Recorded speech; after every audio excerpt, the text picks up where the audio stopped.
Okay, from 2016, I've moved to a good home. I leave behind the ice house. Dan Andrews would rather I lived with an ice addict, and that you should too. For some, at the moment, the sex party has more credibility. From 2015, a badly led, badly divided Australian Labor Party is bleeding in public. They have not yet reached peak stupid. Foreign investment is really important for Australia just to maintain her economic profile. To reject foreign investment is stupid, but Australian Labor Party identity suggests it. The Abbott government is not promising that by promising to crack down on foreign investors who break the rules set out by the government on what foreign investment is mutually beneficial, but international criminal networks seek to circumvent rules. They might like to use Australia to launder money, which is not beneficial to anyone. The Australian Labor Party get confused by the prudent action dangerously claiming the government is opposing foreign investment instead. The problem for the Australian Labor Party is there is no leadership. There is no policy beyond the reflexive one of protecting unions from investigation. And in the vacuum that is the Australian Labor Party leadership, there is fighting. Shorten is the inept leader. Plibersek is his inept deputy. Neither are willing to have a policy that benefits Australia, but they strongly demarcate under irrelevant issues. They can promise $1.8 billion in cuts when $40 billion is needed for parity. They are part of the committees that oversaw the spending problem and debt issues. They claim there are no fixes for the spending problems as they oppose solutions. Who will lead the Australian Labor Party? Not Shorten, not Plibersek, not the fawning partisan media. They are the furniture Rudd saved, but not the furniture Australia needs. Reconciliation is not racism, but there are many claiming it is exactly the case.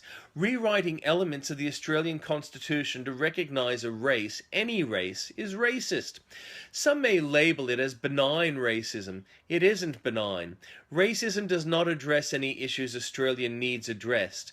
If anyone supports it and tells you it is needed, to ask them how it is that racism will improve things. Australia can address poverty without calling the poor racist names. Benny King died. His Stand By Me, recorded in 1960, released the next year, was inspired by the hymn Lord, Stand By Me, and Psalms 46, 2-3. Therefore we will not fear, though the earth give way, and the mountains fall into the heart of the sea, though its waters roar and foam, and the mountains quake with their surging.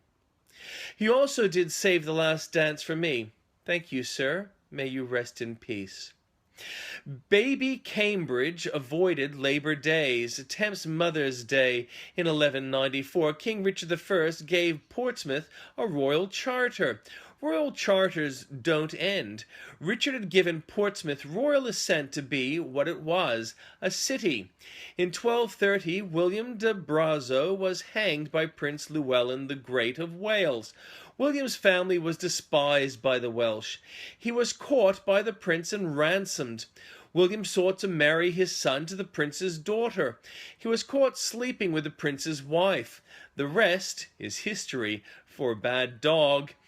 Anne Boleyn was an admirable woman who, with great qualities, which are sometimes lost for those who see only the intense hatred with which Henry VIII persecuted her.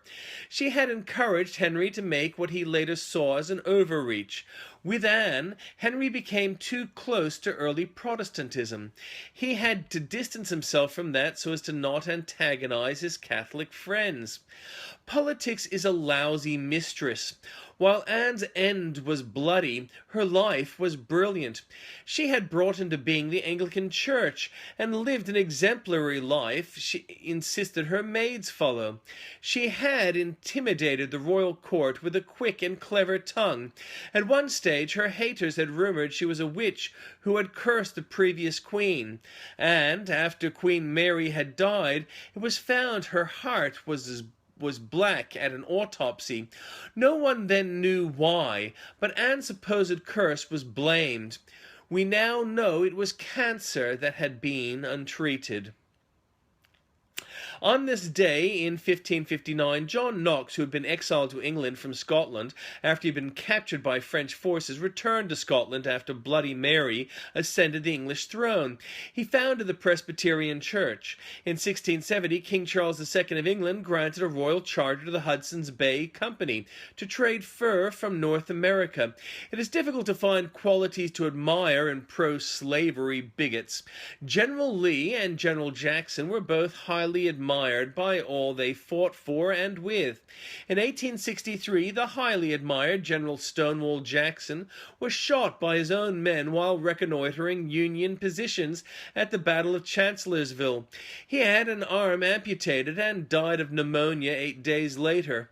In 1885, the magazine Good Housekeeping went on sale for the first time. In 1920, the first game of the Negro National League Baseball League was played in Indianapolis. In 1932, Jack Benny's radio show aired for the first time. In 1945, as Soviets erected a flag in Berlin in German surrender in Italy, the U.S. 82nd Airborne Division liberated Woblin concentration camp, finding 1,000 dead prisoners, most of whom had starved to death. In 1952, the world's first passenger jet, de Havilland Comet, made its first flight from London to Johannesburg. In 1955, Tennessee Williams won the Pulitzer Prize for Cat on a Hot Tin Roof. In 1982, the submarine HMS Conqueror sank the cruiser ARA General Belgrano. In 1986, Soviets decided to evacuate Chernobyl 6 days after they irradiated her. In 1995, Serb forces fired cluster bombs into Zagreb.